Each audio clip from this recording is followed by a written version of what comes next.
Studies show that around 95% of people who start a budget abandon it within 3 weeks. Not because they're bad with money, not because budgeting doesn't work, because they chose the wrong method for their personality. And when real life didn't match the spreadsheet, they gave up. Today, we're going to fix that. I'm going to show you 4 budgeting methods, how each one works, who it's actually designed for, and how to know in under 30 seconds which one fits your situation. And then we're going to build one from scratch, live, with real numbers for Alex. Welcome back to Capital OS, finance systems and AI tools for professionals who want more than a salary. This is episode 3 of the Personal Finance Fundamentals series. In episode 1, we talked about why your salary never feels like enough, the psychology behind lifestyle inflation and hedonic adaptation. In episode 2, we calculated Alex's net worth, minus $14,900.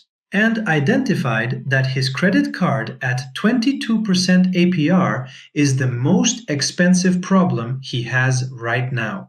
Today, we give him and you the tool that fixes it.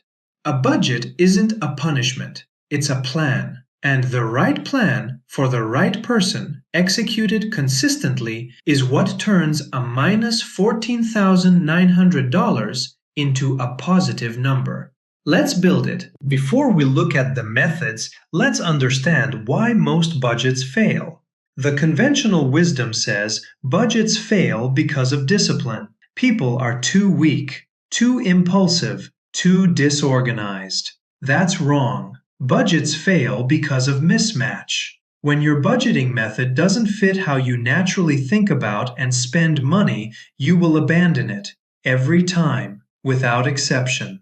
There are 3 types of mismatch. Too rigid for your reality. You budget $300 for food. Week 2 costs $380 because of a work dinner. The budget shows red. You feel like a failure. You close the spreadsheet. You never open it again. Too complex for your routine. You spend 45 minutes every Sunday logging every transaction. By week 3, Sunday evening is for anything but budgeting. The system dies from friction. Wrong priority for your situation. You use a method designed for wealth building when you have high-interest debt that's eating your progress alive. You're optimizing the wrong variable. The solution isn't more discipline. It's choosing a method that fits your personality, your lifestyle, and, critically, your current financial situation. 4 methods, 4 philosophies, 1 right answer for each person. Method 1. Zero-based budgeting.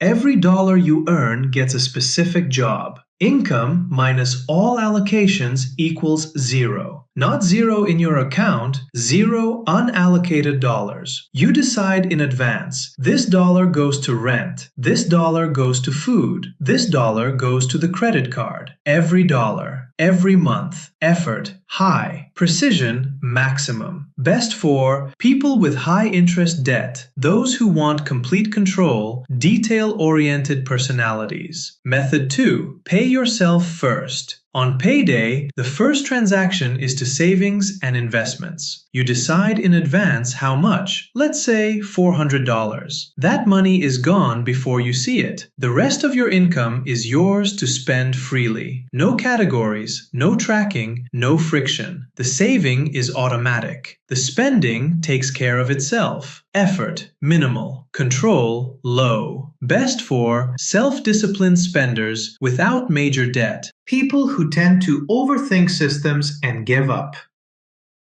Method 3. Modified 50-30-20. Your income divides into 3 buckets. 50% for needs, rent, food, transport, utilities. 30% for wants, dining out, entertainment, subscriptions. 20% for financial goals, savings, investments, debt payoff. The modified part, the percentages flex based on your situation. If you have significant debt, you might do 50-20-30. If you're aggressively saving, 50-10-40. Effort, medium. Control, medium. Best for beginners, variable income, people who want a framework without micromanaging every dollar. Method 4. The envelope method, digital. You create virtual envelopes, one per spending category. Each envelope has a fixed monthly limit. When the envelope is empty, you stop spending in that category. Historically done with physical cash envelopes. Today done with apps or a simple Google Sheets tracker. Effort, medium. Control, high on discretionary spending. Best for people who overspend on specific categories, dining, shopping, entertainment, and need a hard stop rather than a soft guideline. Free questions, 30 seconds, one answer. Question 1. Do you have debt with an interest rate above 15%? If yes, zero-based budgeting or envelope method. You need maximum control over where every dollar goes. Anything less and the high-interest debt will quietly consume your progress. Question 2. Do you tend to spend everything available to you? If yes, pay yourself first or envelope method. Remove the money before you can spend it or cap the categories where you overspend. Question 3. Does your income vary significantly month to month? If yes, modified 50-30-20.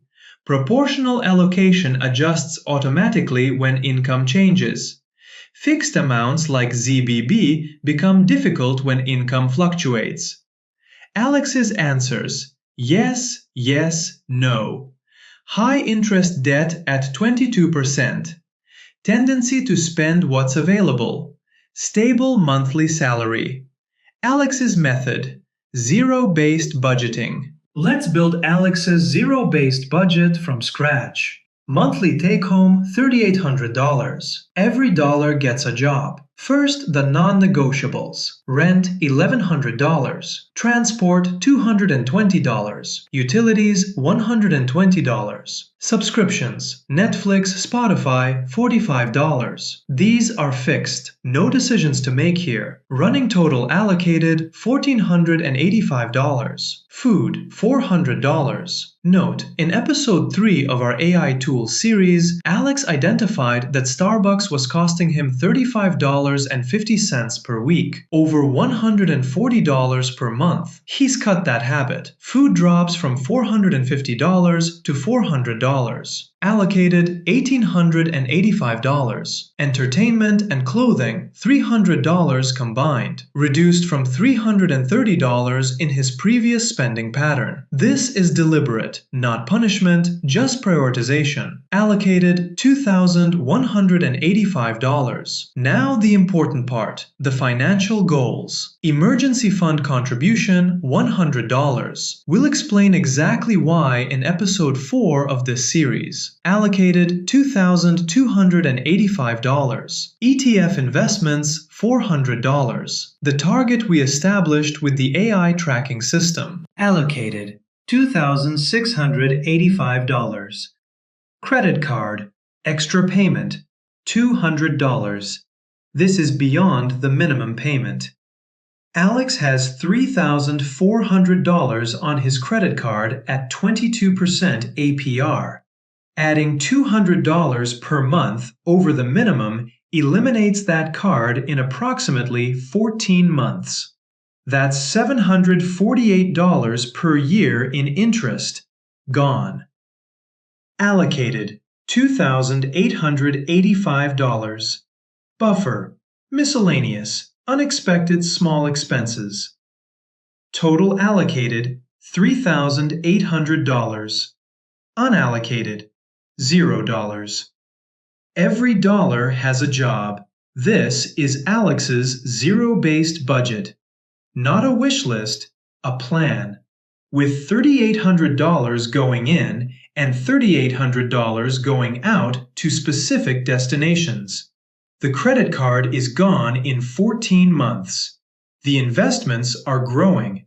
The net worth from episode 2 is moving in the right direction. Same salary, 4 methods, 4 completely different allocations. Look at what changes when Alex uses each method. Zero-based, $200 extra on credit card every month. Card gone in 14 months. Maximum progress on debt, but requires weekly tracking and category discipline. Pay yourself first. $400 automated to investments on payday. Simple, frictionless. But minimum payment only on credit card. Card takes 36 plus months to eliminate at minimum payment. Cost difference, roughly $1,200 in extra interest paid. Modified 50-30-20, 50% needs, $1,900, 30% wants, $1,140, 20% goals, $760. Goals bucket covers both debt and investments. Flexible, but $760 spread between debt and investments means slower progress on both. Envelope method, 6 envelopes with hard limits. Food, $400. Transport, $220. Entertainment, $250. Shopping, $100. Investments, $400. Debt, $430. Minimum plus some extra. Strong control on discretionary. Hard stop when envelope is empty. Less precise than ZBB, but more forgiving on the tracking side. For Alex, ZBB wins. Not because it's the best method in the world, because it's the best method for someone with a 22% APR credit card who wants to eliminate it as fast as possible. Your situation may be different. Your method may be different. That's exactly why there are 4 of them. In episode 2, we identified that Alex's credit card costs him $748 per year in interest. His investment portfolio at the same time generates approximately $400 per year. He was losing $348 net every year, paying more to borrow than he was earning on his investments. With this ZBB in place, $200 extra per month on the credit card. 14 months to eliminate $3,400 at 22% APR. $748 per year in interest, permanently gone after month 14. From month 15 onwards, that $200 redirects to investments. Monthly investment jumps from $400 to $600. The budget doesn't just control spending, it executes the strategy we built in episode 2. The budget template is in the description. Free download, no email required. It has 5 tabs. Tab 1 is Zero-Based Budget. Enter your income, allocate every dollar by category. The sheet turns green when you reach exactly 0 and red if you're over or under. Tabs 2, 3, and 4 are Pay Yourself First, Modified 50-30-20, and Envelope Method. Each pre-built with the formulas ready. Tab 5 is a dashboard that connects your budget to the net worth calculator from episode 2. Every month you can see exactly how your budget is moving your net worth in the right direction. Blue cells are your inputs. Everything else calculates automatically. Fill in your income on tab 1. Try the diagnostic from today's video. Choose your method. Start with this month. Let me leave you with this. The best budget is not the most sophisticated one. It's not the one with the most categories or the most precision. The best budget is the one you actually use. Consistently, every month, without abandoning it in week 3. Find your method. Build your first version today. It will be imperfect. That's fine. A rough budget you follow beats a perfect budget you abandon. Alex has his $3,800 in, $3,800 allocated. 0 unaccounted. Credit card gone in 14 months. Net worth moving in the right direction. The template is in the description. Free download. 5 minutes to set up. Next in this series, the emergency fund. How much you actually need, where to keep it, and why building it before investing more is the decision that protects everything else you're building. Subscribe so you don't miss it. I'll see you there.